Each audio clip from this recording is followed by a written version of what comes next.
परमेश्वराचं वचन ऐकूया. आजचं जे वचन आहे त्याचं शीर्षक आहे प्रेमाची किंमत. याच्यासाठी घेतलेला जो काही शास्त्र भाग आहे तो आहे यशायाचा ग्रंथ 53वा अध्याय आणि वचन 5. आयझेया चॅप्टर 53 वर्स 5. खरे पाहिले असता तो आमच्या अपराधामुळे घायाळ झाला, आमच्या दुष्कर्मांमुळे ठेचला गेला. आम्हास शांती देणारी अशी शिक्षा त्यास झाली, त्यास बसलेल्या फटक्याने आम्हास आरोग्य प्राप्त झाले. Hallelujah, praise the Lord. या दिवसांमध्ये तुम्ही आणि मी आपली वाटचाल ख्रिस्ताच्या वधस्तंभाकडे तुम्ही आणि मी करत आहोत. म्हणजेच की आपण या लेंटचा प्रवास करत असताना आता आपली वाटचाल जी आहे ती ख्रिस्ताच्या वधस्तंभाकडे आहे. थोड्याच दिवसामध्ये गुड फ्रायडेचा दिवस हा येणार आहे आणि तो तुम्हाला आणि मला येशूच्या वधस्तंभाजवळ घेऊन जाणार आहे. आणि म्हणून विश्वासाचा जो मुख्य भाग आहे तो म्हणजे ख्रिस्ताचा वधस्तंभ. आणि ख्रिश्चन धर्मामध्ये सर्व काही वधस्तंभाकडे निर्देशित करतं. त्या वधस्तंभाकडे तुम्ही आणि मी पाहताना तुम्हाला आणि मला त्या ठिकाणी देवाचा न्याय दिसतो. त्या ठिकाणी तुम्हाला आणि मला देवाची प्रीती प्रगट झालेली दिसते. आणि त्याचबरोबर त्या वधस्तंभावरती तुमचं आणि माझं तारण झालेलं हे आपणास दिसतं. आणि म्हणून वधस्तंभ हा फक्त एक ऐतिहासिक घटना नाही, तर ती दैवी पापमुक्त करण्याची कृती आहे. हालेलुया. आणि म्हणून ज्या वेळेस आपण हे वचन वाचलं, या वचनामध्ये यशाया 53:5 मध्ये आपल्याला त्या गोष्टी ज्या वधस्तंभावरती घडल्या ते त्या ठिकाणी लिहिण्यात आलेलं आहे. आणि हा यशायाचा ग्रंथ 100 वर्ष येशूच्या जन्मा अगोदर ते लिहिण्यात आलेलं होतं. आणि पापाची किंमत काय आहे आणि देवाच्या प्रीतीची सखोलता काय आहे हे वधस्तंभ किंवा हे वचन जे वधस्तंभाविषयी त्या ठिकाणी लिहिलेलं आहे हे वचन तुम्हाला आणि मला प्रगट करतं.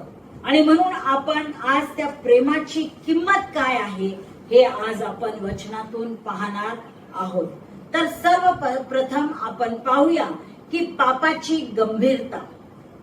पापाची गंभीरता काय आहे, पाप खरोखर गंभीर आहे हे कशा प्रकारे क्रूस खांब तुम्हाला आणि मला दाखवतं हे आपण पाहणार आहे.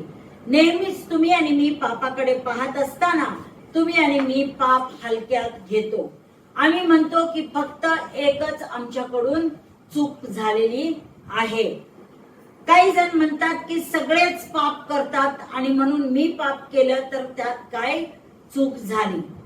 काही लोक असं म्हणतात की पाप ही मोठी गोष्ट नाही, पण जर का पाप छोटं असतं तर वधस्तंभाची तुम्हाला आणि मला गरज पडली नसती. पाप तुम्हाला आणि मला देवाच्या प्रेमापासून ते आपल्याला विभक्त करतात. रोमकरास पत्र याचा 3रा अध्याय वचन 23 मध्ये म्हटलेला आहे.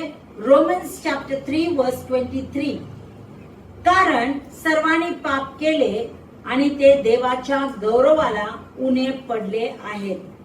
पवित्र शास्त्र तुम्हाला आणि मला हे सांगत नाही की बोटावर मोजण्या इतक्या लोकांनी पाप केलं किंवा थोड्या लोकांनी पाप केलं, किंवा त्या ठिकाणी असं म्हटलेलं नाही की यहुदी तर लोकांनी पाप केलेलं आहे किंवा यहुदी लोकांनी पाप केलेलं आहे. पण वचन तुम्हाला आणि मला सांगतं की सर्वांनी पाप केलेलं आहे. याचा अर्थ आहे की प्रत्येक मनुष्याने पाप केलेलं आहे आणि ते देवाच्या गौरवाला उणे पडलेले आहेत. म्हणजे पापामुळं ते देवापासून ते विभक्त झालेले आहेत, देवापासून ते दूर गेलेले आहेत आणि म्हणून देवाचं गौरव त्यांच्या मध्ये दिसत नाही. हालेलुया. आणि आज हा वधस्तंभ जो आहे ते तुम्हाला आणि मला आठवण करून देत आहे. काय तुम्हाला आणि मला आठवण करून देत की पाप फक्त एक चुकीचं वर्तणूक नाही आहे. Sin is behaviour. पण पाप जे आहे ते पवित्र देवाच्या विरोधात बंड करणे आहे. It is rebellion against the Holy God. ज्या वेळेस आम्ही पाप करतो त्यावेळेस आम्ही देवाच्या विरोधामध्ये आम्ही वागतो, देवाबरोबर आम्ही बंड करतो असं आपल्याला सांगण्यात आलेलं आहे. हालेलुया. कल्पना करा, जर का एखादी इमारत असेल आणि त्या इमारतीचा पाया जो आहे, फाउंडेशन जो आहे, जर त्याला एक खोल तडा जर का गेला तर ती इमारत कशी होते? कमकुवत होते. सुरुवातीला आपल्याला तो तडा गेलेला फक्त छोटा वाटेल आणि आपण म्हणू की काही हरकत नाही, छोटासाच भाग जो आहे तो बिघडलेला आहे किंवा थोड्याच जागेवरती तडा पडलेला आहे. पण काय होतं, कालांतराने जे आहे तो भाग जो आहे तो चिरत जातो आणि ही संपूर्ण जी काही इमारत आहे त्याची रचना जी आहे ती कमकुवत होते आणि इमारत ढासळू पण शकते. तशाच प्रकारे पाप कार्य करतं. पाप आमच्या जीवनामध्ये आल्यानंतर सर्वप्रथम देवाबरोबरचा आमचं जे काही नातेसंबंध आहे त्या नातेसंबंधामध्ये बिघाड येतो. आमचं नुकसान होतं त्या पापामुळे. आपल्या चारित्र्याला विकृत करतं हे पाप. त्याचबरोबर जे आपल्या आजूबाजूला लोक आहेत त्यांच्यावरती सुद्धा आमच्या पापाचा परिणाम होतो. आणि म्हणून वधस्तंभ तुम्हाला आणि मला काय प्रगट करून देते? तर वधस्तंभ तुम्हाला आणि मला हे प्रगट करून देतं की पाप जे आहे ते प्राणघातक आहे. आणि म्हणूनच प्रभू येशू ख्रिस्ताने आमचं पाप त्या वधस्तंभावरती घेतल्यावरती त्याचा प्राण गेलेला आहे. आणि म्हणून पाप हे प्राणघातक आहे असं म्हणण्यात आलेलं आहे. पण जरी पाप प्राणघातक असलं तरी देवाने तुमच्या आणि माझ्यासाठी त्या पापाकरिता एक तरतूद करून ठेवलेली आहे. एक योजना, एक उपाय तुमच्यासाठी आणि माझ्यासाठी करून ठेवलेला आहे. आणि परमेश्वराने काय केलेलं आहे? तर परमेश्वराने तुमच्या आणि माझ्या ऐवजी त्या वधस्तंभावरती त्याने ख्रिस्ताला दिलेलं आहे. हालेलुया. म्हणजे त्या क्रूस खांबावरती तुमची आणि माझी अदला बदल जी आहे ते ख्रिस्ता बरोबर झालेली आहे. तुम्हाला आणि मला खऱ्या अर्थाने त्या वधस्तंभावरचं मरण मिळायला पाहिजे होतं, पण परमेश्वराने ख्रिस्ताला पर्याय म्हणून निवडलं आणि तुमच्या आणि माझ्या ऐवजी ख्रिस्ताला त्या वधस्तंभावरती देण्यात आलेला आहे. आणि हेच त्या वधस्तंभाचं सामर्थ्यशाली सत्य आहे. हालेलुया. म्हणजे जी जागा तुमच्या आणि माझ्यासाठी त्या वधस्तंभावरती ठेवलेली होती किंवा जे मरण तुम्हाला आणि मला मिळायचं होतं ते मरण आता येशूने स्वतःच्या खांद्यावरती घेतलं. ती जागा येशूने घेतलेली आहे. हालेलुया. दुसरं करिंथियन्स पत्र याचा 5वा अध्याय वचन 21. 2 Corinthians chapter 5 verse 21. ज्याला पाप ठाऊक नव्हते त्याला त्याने तुमच्या आमच्या करिता पाप असे केले, यासाठी की आपण त्याच्या ठाई देवाचे नीतिमत्व असे व्हावे. तुम्ही आणि मी पापी होतो, पण येशू जो आहे त्याच्या ठाई कोणतंही पाप नव्हतं. पण तरी देखील त्याने तुमचं आणि माझं पाप आपल्या खांद्यावर घेतलं. तो तुमच्या आणि माझ्यासाठी तो पापी झाला आणि त्याने आपलं जीवन जे आहे ते वधस्तंभावरती तुमच्या आणि माझ्या करिता ते देव केलेलं आहे. आणि त्या ख्रिस्ताच्या द्वारे त्यांनी तुम्हाला आणि मला नीतिमान असं बनवलेलं आहे. हालेलुया. आणि म्हणून या ठिकाणी वचन म्हणतं की प्रभू येशूने तुमचं आणि माझं पाप जे आहे ते स्वतःवरती घेतलं, यासाठी की त्याच्या ठाई आम्हाला देवाचं नीतिमत्व जे आहे हे मिळावं. हालेलुया. Praise the Lord. आणि म्हणून येशू ख्रिस्त पाप रहित होता तरी देखील त्याने आपलं पाप स्वतःवरती घेतलेलं आहे. त्याने आमचा दोष स्वतःवरती घेतला, त्यांनी आमची शिक्षा स्वतःवरती घेतली आणि त्यांनी आमची लाज सुद्धा आहे ती सुद्धा त्यांनी स्वतःवरती घेतलेली आहे. प्रियानो, हे जे काय वधस्तंभावरती आदला बदल झालेली आहे त्याचं उदाहरण म्हणून मला तुम्हाला सांगू द्या की कल्पना करा की एक न्यायालय आहे. त्या न्यायालयाच्या खोलीमध्ये एक दोषी व्यक्ती त्या न्यायाधीशासमोर तो उभा आहे. त्या दोषी व्यक्तीने केलेला जे काही पाप असेल किंवा जो काही अपराध आहे त्याच्याविषयी भरपूर पुरावे एकत्र करण्यात आलेले आहेत आणि ते सर्व पुरावे त्या न्यायाधीशाकडे त्यांनी सुपूर्त केलेले आहेत. सर्व पुरावे स्पष्ट आहेत. त्याची शिक्षा जी आहे ती जी सुनावण्यात आलेली आहे ती सुद्धा बरोबरची आहे. पण जर का त्याच वेळे तो न्यायाधीश जर का उठून उभा राहिला आणि त्यांनी त्याचा जो काही न्यायाधीशाचा कोट आहे किंवा जे काही झगा आहे तो जर का काढून टाकला आणि त्यांनी जर का म्हटलं की दंड या क्रिमिनलला मिळाला नाही पाहिजे, दंड या दोषी व्यक्तीला न मिळता त्याचा दंड मी स्वतःवरती घेतो आणि मला ती शिक्षा होऊ दे, असं जर का त्या न्यायाधीशाने म्हटलं तर ते एक्झॅक्टली तसंच प्रभू येशू ख्रिस्ताने केलेलं आहे. प्रभू येशू ख्रिस्ताने जी शिक्षा तुम्हाला आणि मला घ्यायला पाहिजे ती शिक्षा तुम्हाला आणि मला न मिळता आमची शिक्षा त्यांनी स्वतःवर घेतली. आमचं मरण स्वतःवर घेतलं. आमच्यासाठी त्याला दोष लावण्यात आलं. आमच्यासाठी त्यांनी ती शिक्षा भोगलेली आहे. याचा अर्थ असा होत नाही की प्रभू येशू ख्रिस्ताने न्यायाकडे दुर्लक्ष केलं, पण त्याचा अर्थ असा होतो की प्रभू येशू ख्रिस्ताने तो न्याय जो आहे तो पूर्णत्वास नेलेला आहे. हालेलुया.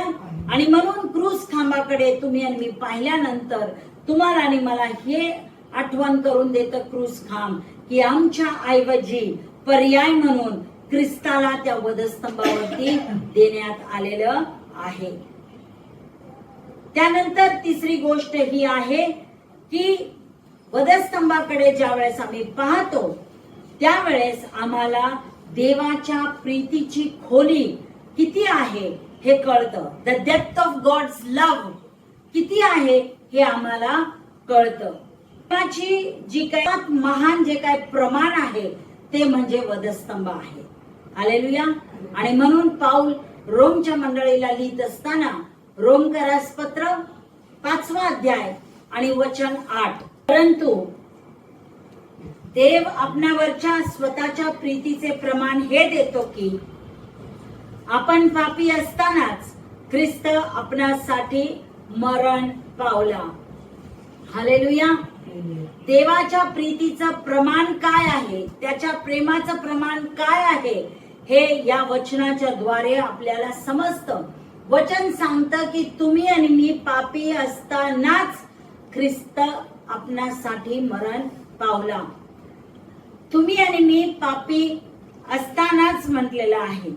म्हणजे देवाने जे आहे ते फक्त शब्दाच्या द्वारे देव बोलला नाही की मी मानव जातीवरती प्रेम करतो, प्रीती करतो, पण देवाने ते कृतीमध्ये करून दाखवलेलं आहे. आणि ते हे की त्याने आपल्यावरती प्रीती केली म्हणून त्याने त्याचा एकुलता एक पुत्र प्रभू येशू ख्रिस्त याला त्यांनी वधस्तंभावरती मरण सोसावयास दिलेलं आहे. हालेलुया.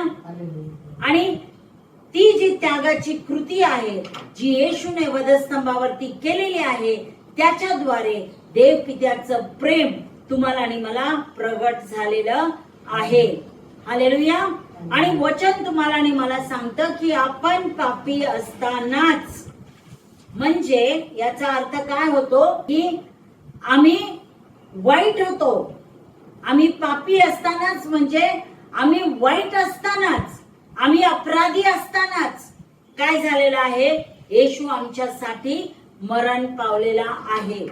आम्ही अपात्र असताना, आम्ही त्या लायकीचं नव्हतो की कोणी आमच्यासाठी आपला प्राण द्यावा त्या पात्रतेचा आम्ही नव्हतो, पण अपात्र असताना देखील प्रभू येशू ख्रिस्त तुमच्या आणि माझ्यासाठी मरण पावलेला आहे. आणि वचनामध्ये म्हटलेलं आहे की आम्ही पापी असतानाच, म्हणजे आमच्या ठाई पाप होतं, अजून आम्ही त्या पापासाठी प्रायश्चित केलेलं नव्हतं, त्या पापासाठी आम्ही पश्चाताप केलेला नव्हता, आणि आम्ही कोणत्याही प्रकारचं नीतिमानाची वागणूक आम्ही दाखवलेली नसताना देखील परमेश्वराने त्याचा एकुलता एक पुत्र त्या वधस्तंभावरती दिलेला आहे. हालेलुया. आणि म्हणून या वधस्तंभाकडे पाहिल्यानंतर प्रभू परमेश्वराची जी प्रीती आहे, त्या प्रीतीची खोली किती आहे, किती खोलवर तो तुमच्या आणि माझ्यावरती प्रेम करतो, हे तुम्हाला आणि मला दिसून येतं. आणि म्हणून देवाची प्रीती जी आहे ती विना शर्त आहे. हालेलुया. अनकंडिशनल लव्ह म्हटलेलं आहे. कोणतीही शर्त, कोणतीही अट देवाने घातलेली नाही. देवाची प्रीती ही त्यागपूर्ण प्रीती आहे. हालेलुया. पहा, त्यागपूर्ण प्रीती ज्यावेळेस आम्ही म्हणतो तर त्याचं उदाहरण मला असं सांगू द्या की एखादी आई जी आहे ती कधीतरी आपल्या बाळाचा ती त्याग करेल, आणि जो सैनिक आहे तो सुद्धा आपल्या देशासाठी स्वतःचं बलिदान देण्यास तो तयार होतो. पण येशू ख्रिस्तानी अशा लोकांसाठी आपला त्याग दिलेला आहे, बलिदान केलेलं आहे, ज्या लोकांनी त्याचा नकार केला, ज्याने त्याचा तिरस्कार केला, त्यांच्यासाठी त्यांनी स्वतःचं त्यागपूर्ण अर्पण केलेलं आहे. हालेलुया. आणि म्हणूनच या देवाच्या प्रीतीची तुम्हाला आणि मला समज बुद्धी नाही. आमच्या समजण्या पलीकडे देवाची प्रीती ही आहे. आणि म्हणून आम्ही कल्पना करू शकत नाही एवढं प्रेम परमेश्वराने तुमच्या आणि माझ्यावरती केलेलं आहे. आणि म्हणूनच वचन सांगतं की आम्ही पापी असतानाच प्रभू येशू ख्रिस्त आमच्यासाठी मरण पावलेला आहे. हालेलुया. पहा किती महान कार्य प्रभू येशू ख्रिस्ताने केलेले आहे. आणि देव पित्याने त्याच्या प्रेमाची सर्वात महान जे प्रमाण आहे ते तुम्हाला आणि मला या वधस्तंभाच्या ठिकाणी दाखवलेलं आहे. हालेलुया. त्यानंतर आम्ही पाहतो की ख्रिस्ताच्या दुःखाविषयी आम्हाला पवित्र शास्त्र सांगतं. जर का आपण योहानकृत शुभवर्तमान याचा 19वा अध्याय वाचला तर त्या 19व्या अध्यायामध्ये येशू ख्रिस्ताने जे दुःख सहन केलेलं आहे ते त्या ठिकाणी लिहिण्यात आलेलं आहे. येशूची थट्टा करण्यात आली, त्याची निंदा करण्यात आली, त्याला चापकांचा मार देण्यात आला, त्याच्या डोक्यावरती काट्यांचं मुकुट घालण्यात आलं आणि त्याला क्रूस खांबावरती खिळण्यात आलेलं आहे. एवढं सर्व दुःख जे आहे, सर्व त्रास जो आहे तो प्रभू येशू ख्रिस्ताने सहन केलेला आहे. आणि म्हणून त्याचा त्रास, त्याचं दुःख हे अर्थहीन किंवा मिनिंगलेस नाही, त्याला काहीतरी अर्थ आहे. प्रत्येक वेदना ज्या येशूने सहन केल्या त्याच्या पाठीमागे काही ना काहीतरी उद्देश होता. आणि म्हणून यशयाच्या ग्रंथामध्ये तुम्ही आणि मी वाचलं, यशया 53:5 मध्ये, की तो खरे पाहिले असता तो आमच्या अपराधांमुळे घायाळ झाला, आमच्या दुष्कर्मांमुळे ठेचला गेला, आम्हा शांती देणारी अशी शिक्षा त्यास झाली आणि त्यास बसलेल्या फटक्याने आम्हास आरोग्य प्राप्त झाले. हालेलुया. या ठिकाणी जे येशू ख्रिस्ताला दुःख सहन करावं लागलं, त्या दुःखाच्या द्वारे तुम्हाला आणि मला त्या पापाचा भार किती आहे किंवा कसा आहे हे प्रगट करण्यात आलेलं आहे.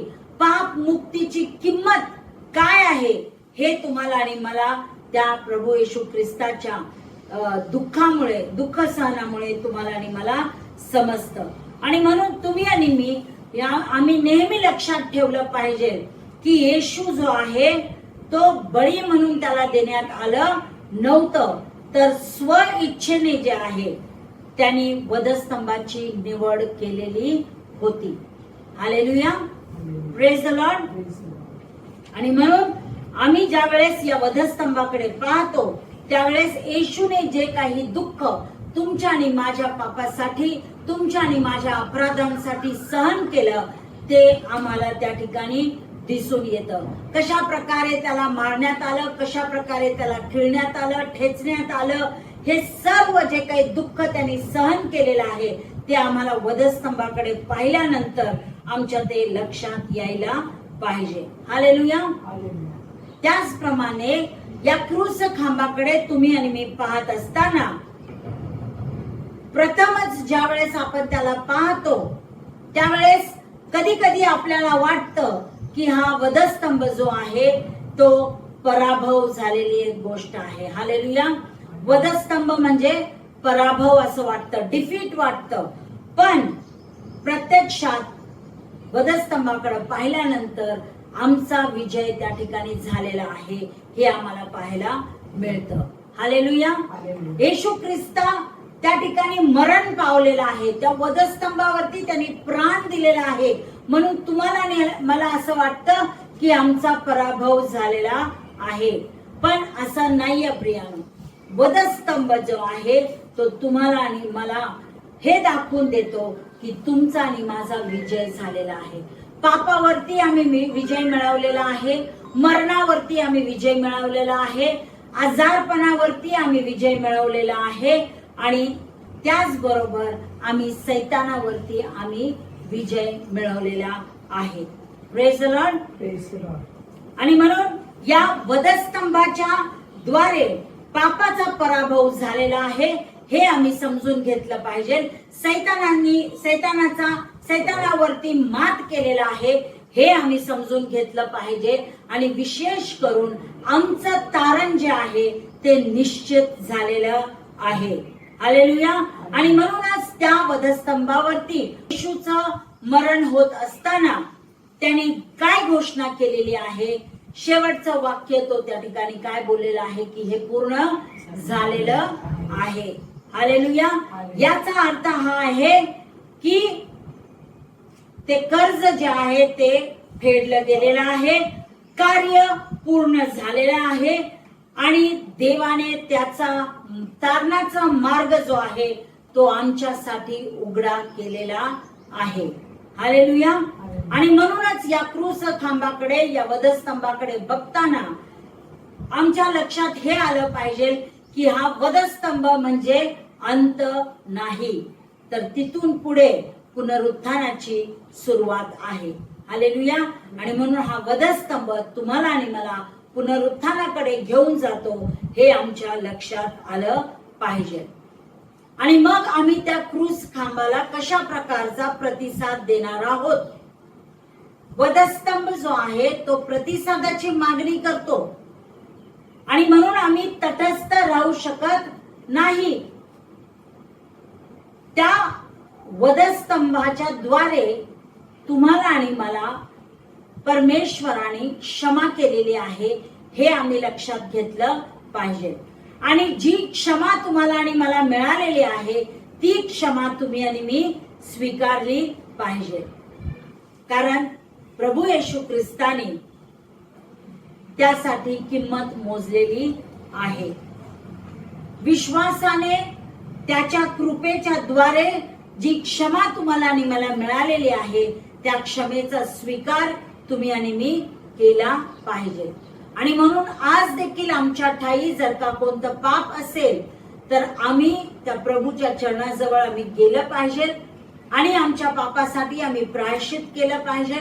पश्चातापी अंतकरणाने आम्ही त्याच्या समोर जाऊन आमच्या पापांची, आमच्या अपराधांची आम्ही कबुली दिली पाहिजे आणि त्याच्याकडून आम्ही पाप क्षमा जी आहे ती आम्ही मिळवून घेतली पाहिजे. हालेलुया. एवढंच नव्हे तर स्वतःच्या पापासाठी आम्ही क्षमा मागायची नाही, तर आम्ही इतरांच्या पापांसाठी सुद्धा आम्ही क्षमा मागायची आहे. आणि ज्यांना आम्हाला क्षमा करायची आहे त्यांना देखील आम्ही प्रार्थनेच्या द्वारे आम्ही त्यांची देखील क्षमा केली पाहिजे. हालेलुया. आणि म्हणून जी क्षमा आम्हाला त्या वधस्तंभाजवळ मिळते त्या क्षमेचा आम्ही स्वीकार केला पाहिजे, स्वतःसाठी सुद्धा आणि इतरांसाठी सुद्धा. दुसरी गोष्ट ही आहे, त्या वधस्तंभाला प्रतिसाद देत असताना आम्ही पश्चाताप केला पाहिजे आणि देवाकडे वळालं पाहिजे. एका बाजूला पाप आहे, एका बाजूला देव आहे. ज्या वेळेस आम्ही पापापासून आमचं तोंड फिरवतो त्यावेळेस आम्ही आमचं तोंड जे आहे ते देवाकडे करतो आणि आमची पाठ जी आहे ती आम्ही त्या पापाकडे करतो. आणि म्हणून एकदा काही ते पाप आम्ही सोडलं आणि देवाकडे आम्ही वळालो तर पुन्हा आम्ही वळून त्या पापाकडे बघायचं नाही, वळून आम्ही पुन्हा ते पाप आम्ही स्वीकारायचं नाही किंवा त्या पापामध्ये पुन्हा पुन्हा आम्हाला पडायचं नाही. म्हणून पूर्ण अंतकरणाने आम्ही जे आहे ते पश्चाताप केला पाहिजे. आमचं मन जे आहे ते आम्ही फिरवून देवाकडे आम्ही वळवलं पाहिजे. त्या पापाच्या मागे आम्ही जाऊ नये, तर ते पाप आम्ही पूर्णपणे सोडण्याकरिता वधस्तंभ तुम्हाला आणि मला पाचारण करत आहे. हालेलुया. आणि तिसरी गोष्ट ही आहे की आम्हाला परिवर्तित जीवन जगायचं आहे, कारण ख्रिस्ताने त्याचं जीवन तुमच्या आणि माझ्यासाठी दिलेलं आहे. आणि म्हणून आज आम्ही आमचं जीवन जे आहे ते आम्ही त्याला समर्पित केलं पाहिजे. हालेलुया. आणि म्हणून एक परिवर्तन झालेलं जीवन, जे पाप रहित आहे, जे दोष रहित आहे, अशा प्रकारचं जीवन जे शुद्ध आहे, पवित्र आहे, निर्दोष आहे, अशा प्रकारचं जीवन आम्ही जगलं पाहिजे. आणि आमचं जीवन आम्ही त्या प्रभू येशू ख्रिस्तासाठी पूर्णपणे समर्पित केलं पाहिजे. हा आपला त्या वधस्तंभाच्या प्रती आपला प्रतिसाद असणार आहे. हालेलुया. आणि मग म्हणून या लेंटच्या समयामध्ये ज्यावेळेस आम्ही उपवासाच्या दिवसामध्ये आम्हाला काय करायचं आहे, त्या वधस्तंभाकडे आमचं लक्ष जे आहे ते केंद्रित करायचं आहे. आणि स्वतःला आम्ही काही प्रश्न विचारायचे आहेत. काय खऱ्या अर्थाने त्या तारणाची किंमत आम्हाला समजलेली आहे का? काय खऱ्या अर्थाने त्या तारणाची किंमत आम्हाला समजलेली आहे का? हा पहिला प्रश्न आम्ही स्वतःला विचारला पाहिजे. दुसरा प्रश्न हा आहे की काय परमेश्वराने दिलेली क्षमा आम्ही स्वीकारलेली आहे का? का अजून देखील आम्ही त्या दोषी भावनेमध्ये जगत आहोत का? काय आज देखील आम्ही त्या येशूच्या चरणाजवळ आम्ही वारंवार येतो आणि म्हणतो की देवा मी पापी आहे, मज पाप्यावर दया कर, मी पापी आहे, मी पापी आहे, हे लोक नेहमी नेहमी प्रार्थनेमध्ये म्हणत राहतात. खऱ्या अर्थाने त्यांनी समजून घेतलेलंच नाहीये की परमेश्वराने त्यांना येशूच्या रक्ताच्या द्वारे क्षमा केलेली आहे. हालेलुया. आणि म्हणून आम्ही हा प्रश्न विचारला पाहिजे की काय मी परमेश्वराने दिलेली क्षमा मी खऱ्या अर्थाने स्वीकारलेली आहे का? त्यानंतरचा प्रश्न आम्ही स्वतःला विचारला पाहिजे की ख्रिस्ताला आदर देणारा, स्वर्गीय पित्याला आदर देणारं जीवन मी जगत आहे का? फक्त उपवास आम्ही करतो, खाणं पिणं आम्ही सोडून देतो आणि 2-3 वेळेस दिवसातून आम्ही प्रार्थना करतो, याला काही अर्थ नाही. पण खऱ्या अर्थाने या दिवसांमध्ये आम्ही आमचं लक्ष त्या वधस्तंभावरती आम्ही केंद्रित केलं पाहिजे. येशूने स्वतःचं जीवन तुमच्या आणि माझ्यासाठी त्या वधस्तंभावरती अर्पण दिलेलं आहे, हे याची आठवण आम्ही केली पाहिजे. तो पापी नसताना तुमच्या आणि माझ्यासाठी तो पापी झाला. तो दोषी नसताना त्याने तुमचा आणि माझा दोष स्वतःवर घेतला.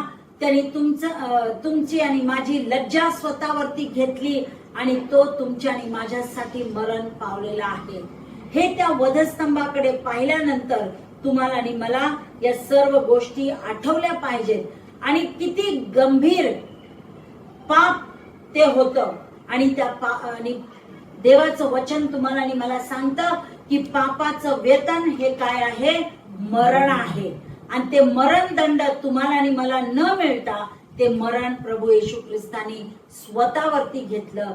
ह्याची आठवण तुम्हाला आणि मला झाली पाहिजे. त्यासाठी तुम्ही आणि मी त्याला कोटी कोटी वेळेस आम्ही त्याला धन्यवाद दिला पाहिजे. हालेलुया. आणि म्हणून फक्त ऐकण्यासाठीच हा संदेश नाही आहे. हा संदेश आमचं जीवन परिवर्तन करण्यासाठी आहे. हालेलुया. देवाच्या प्रेमाची खोली, देवाच्या प्रीतीची खोली किती आहे, तो कसा तुमच्या आणि माझ्यावरती बिना शर्त तो प्रेम करतो, बिना अटीचं तो प्रेम करतो, त्यागपूर्ण कशा प्रकारे त्यांनी प्रेम तुमच्या आणि माझ्यावरती केलेलं आहे याची आठवण आम्ही केली पाहिजे. आणि स्वतःचं जीवन आम्ही परिवर्तित केलं पाहिजे. हालेलुया. देवाला आवडणारं असं जीवन आम्ही जगलं पाहिजे. देवाला आवडणारे स्वभाव गुण आमच्यामधून ते प्रतिबिंबित झाले पाहिजे.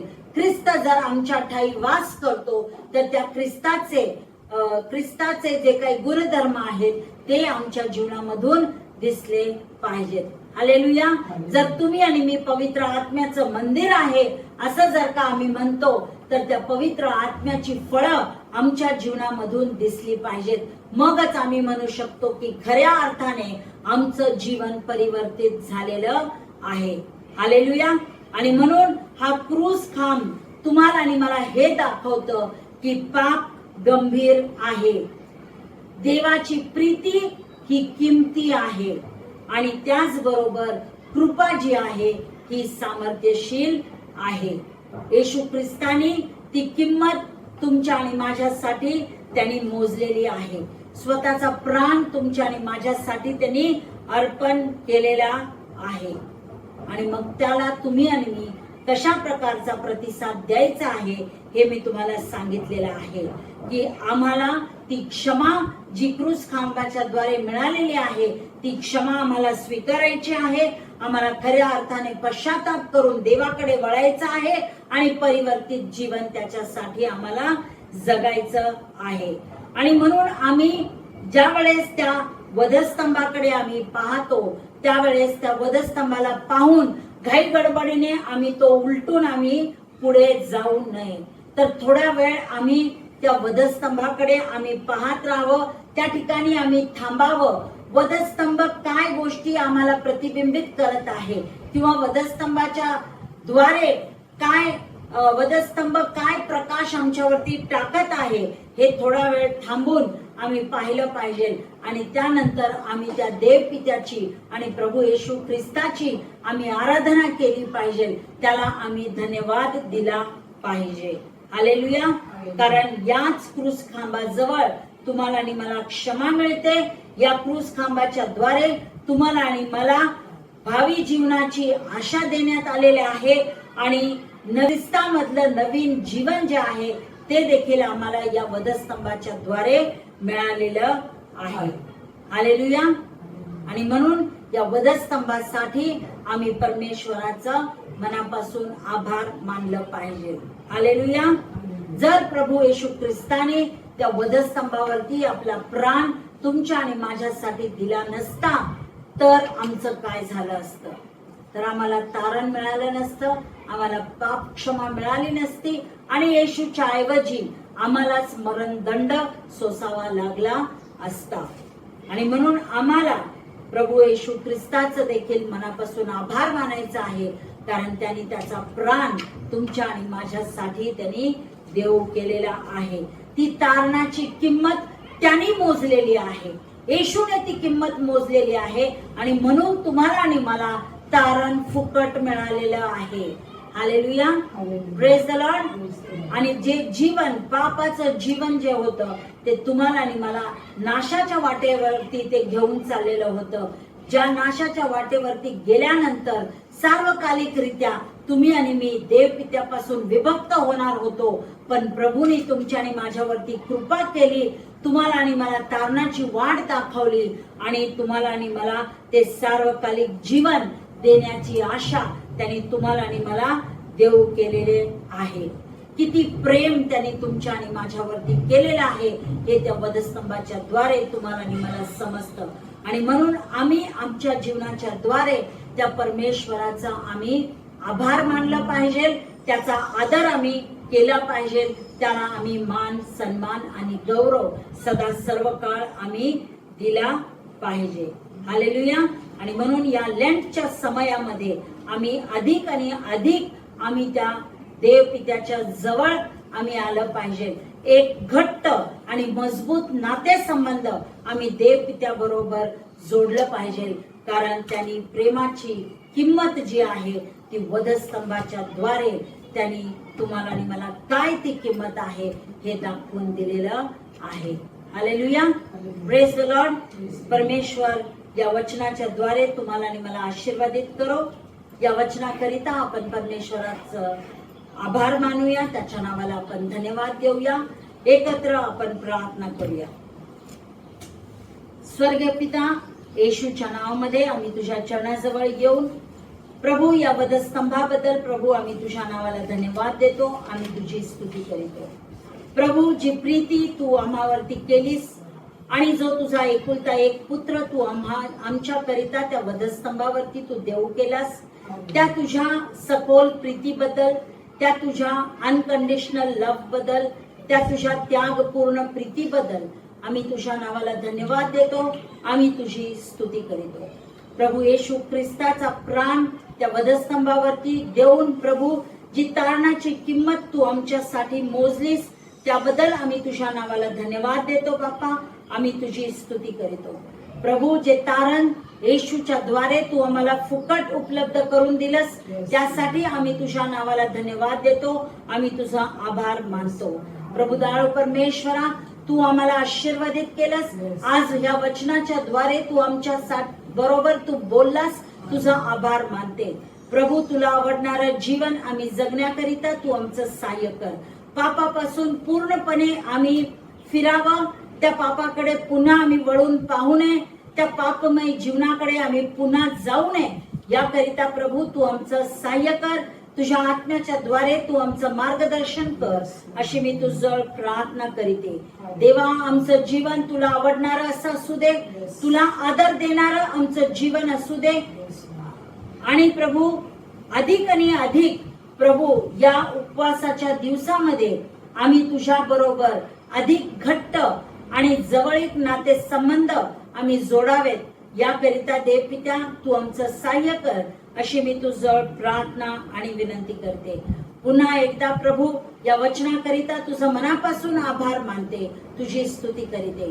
येशूच्या नावात ही प्रार्थना केली म्हणून तू ऐक पित्या. आमेन. आमेन.